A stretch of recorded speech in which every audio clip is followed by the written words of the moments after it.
It would behoove black people, it would behoove all people, really, to question so-called the cut and dry one lone assassin theory. The Bureau and other intelligence agencies are very good at conspiracies. We have breaking news right now. Our continuing coverage of the library shooting on the campus of Florida State University. 3 people shot early this morning. The gunman shot and killed by police, now identified. Tallahassee police are updating the investigation right now, so let's listen in. All right, you've been listening to the Tallahassee police and the president of FSU recapping what happened at the shooting at Florida State University at 12:30 a.m. overnight. The suspect, identified as Myron May, opened fire inside the Stozier Library, shot 3 people.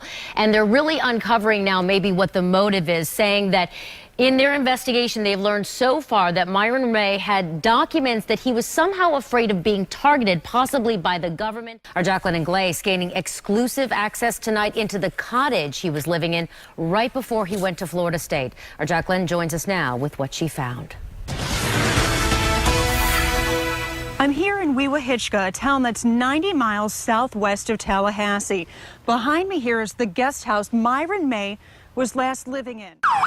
Law enforcement sources tell ABC News Aaron Alexis abruptly left a Newport, Rhode Island Navy barracks after constantly complaining that noises were coming out of his linen closet. During roughly the same time frame, Newport Naval Station police were warned by local authorities that Alexis was hearing voices and feared he was under constant surveillance by shadowy figures. I first met 57-year-old Timothy White a little over 5 years ago. He tells me he's a targeted individual, targeted by electronic low-frequency waves, or E.L.F. They make him hear voices. Timothy is the executive vice president of Freedom from Covert Harassment and Surveillance, a loosely based organization that claims to have thousands of members worldwide. I have a whole contingent of victims in China, Japan, South America. They either call me or they call one of my other board members, provide them with information, and we provide them with the information we have and give them either hope or technical information as to what's happening to these people. September 1st, Aaron Alexis sends Timothy White and other FCHS members this email. My name is Aaron. I am ex-Navy and have been working as a contractor for the DoD. I have recently come under attack after blowing up at Norfolk Airport. Alexis goes on to write that I am glad I found this site. However, I need assistance because I have not allowed them to scare me off my job. But I fear constant bombardment from the E.L.F. weapon is starting to take its toll on my body. I think I know the specific group in the military that is responsible for developing and assisting the military with. Aaron Alexis, armed with a shotgun, kills 12 people and wounds 3 others at the headquarters of Naval Sea Systems Command in Washington, D.C. He said he was hearing voices. He was detached from reality at certain points. Investigators say when Alexis entered the building, he went to a 4th-floor atrium and started shooting people who were having coffee and breakfast below, firing on them with a shotgun. On the barrel was etched the phrase, "My E.L.F. weapon." On October 14th, I was contacted by Timothy White. He wanted to talk about the Alexis emails. The day when Aaron Alexis took those people's lives, what was your reaction, Timothy? It's another one. Could you say it's sad, but it's another tragic case of a person that's possibly a victim and manipulating into shooting other people. A frightening scene at the height of the government shutdown. Gunfire just outside the Capitol building. How rapid were the shots? Quite rapid. It was like boom, boom, boom, boom. I was walking towards the Capitol building, and about 30 seconds later, as I hit this point, there was about 3 or 4 cop cars that sped past me. About how many shots? 5 or 6, but there must have been some before. I don't know. It's scary. Now at 5, ABC 7 brings you live, complete coverage. A tense afternoon at the White House and the U.S. Capitol as a woman is shot after trying to ram her way through a White House barricade. This is Good Morning America with Robin Roberts and George Stephanopoulos. And Good Morning America, what a scary scene in Washington yesterday. It's already on edge from the government shutdown. The Capitol went into lockdown mid-afternoon. Shots rang out. Let's go live now to CNN's Deborah Farrick, who's in New York with the very latest. Deborah, what do you know?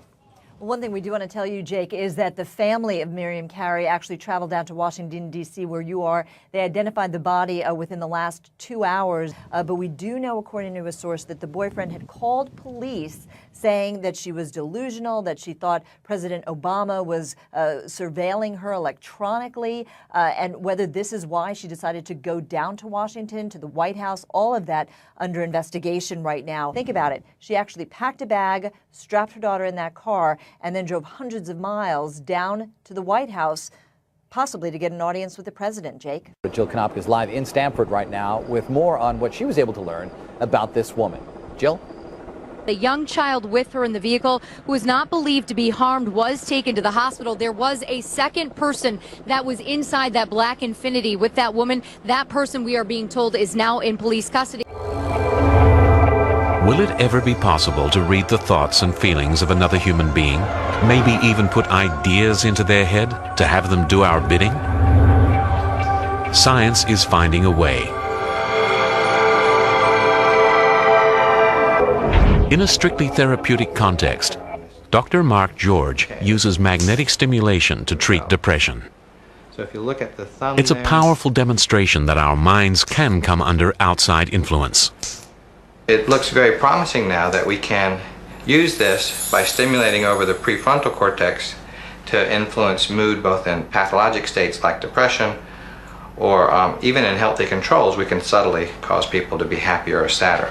The technology was first used to explore how the brain controlled movement. But more and more, doctors are using magnetic brain stimulation to help lift the spirits of depressive patients. Plenty there. But could it be used to plant specific ideas into a person's head? What we're doing is we are either heightening or diminishing regional activity in our brains, and our brains obviously have mechanisms to regulate moods, just as we regulate our heart rate or other things. And what we're beginning to do is to be able to use this to understand those regulatory systems and kind of push them one way or another.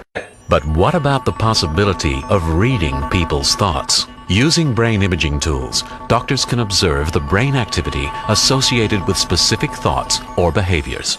It would be possible to not only read the emotional states, but perhaps to induce the emotional states by turning on or off certain regions and then also taking a picture. So they call it psychotronic warfare. It's a research program dealing with mind control.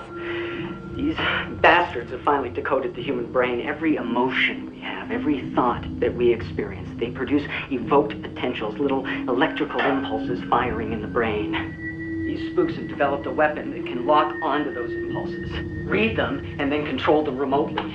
It would be possible to not only read the emotional states, but perhaps to induce the emotional states by turning on or off certain regions and then also taking a picture. So although we don't have the ability right now to take a map of the brain and say whether someone's happy or sad or angry, that's not far away, I don't think. Cheryl Welsh maintains that the U.S. government is testing mind control on unknowing victims. Well, basically, this is I'm networking on the internet, and this is a worldwide international problem.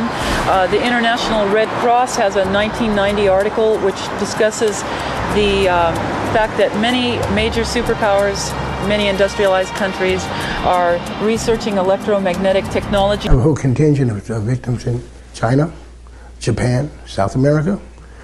They either call me or they call one of my other board members. Many major superpowers, many industrialized countries are researching electromagnetic technology for anti-personnel uses, and the technology is highly classified. Cheryl believes that she and others are the victims of this mind control research.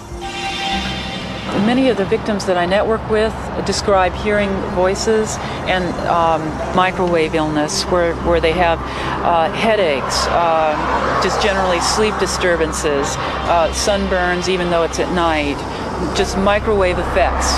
Microwaves and other radio frequencies are known to affect the human body. But could they be responsible for voices in people's heads?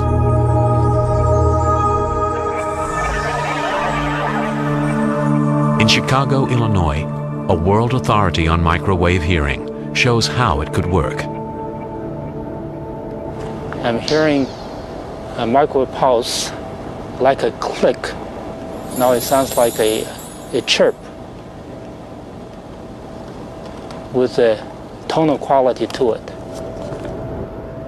Professor James Lynn is hearing sounds that aren't there. But he's not crazy. Pulses of microwave energy are being generated and fired at him from behind. Microwaves can be heard depending on the individual, depending on the hearing acuity of the individual. Individuals with a fairly normal hearing can hear microwaves at quite a low level. Voices. That's how they get you. The spooks have developed a technology called synthetic telepathy. They beam a frequency at you and let your skeleton conduct the voices like an antenna. Sounds like ghosts inside of you. They've targeted individuals for experimentation. The energy of the absorbed microwaves causes brain tissue to very slightly heat up and expand, causing a pressure wave to be picked up by the hearing mechanism in the inner ear. Professor Lynn is far from hearing voices, but it could be possible to send coded signals to an agent this way. Brain is an electrical organ. It is susceptible to electrical signals. Since microwave is electrical, therefore, in principle, one could embed or encode information in the microwave signal such that it could be perceived by the brain. I was assaulted 3 times. My coworkers were discussing killing me, taking me to the KKK. And on a CD, one of my coworkers is discussing a list that I've been placed on. And once you get placed on this list, all the money in the world won't save me. If they want me, I'm gone. That's on a CD.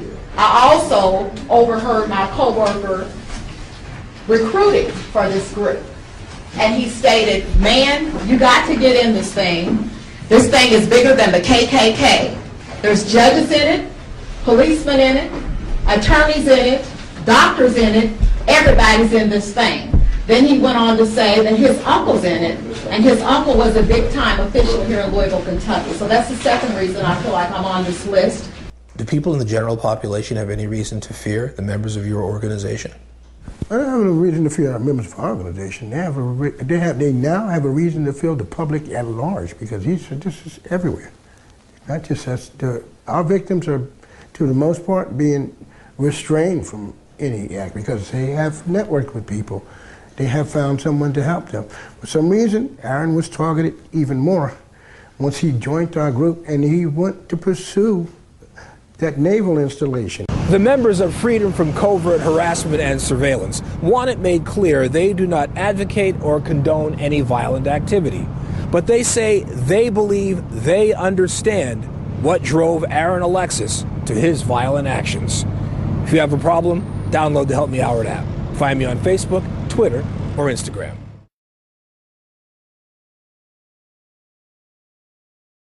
We are anonymous. We are legion. We do not forgive. We do not forget. Expect us.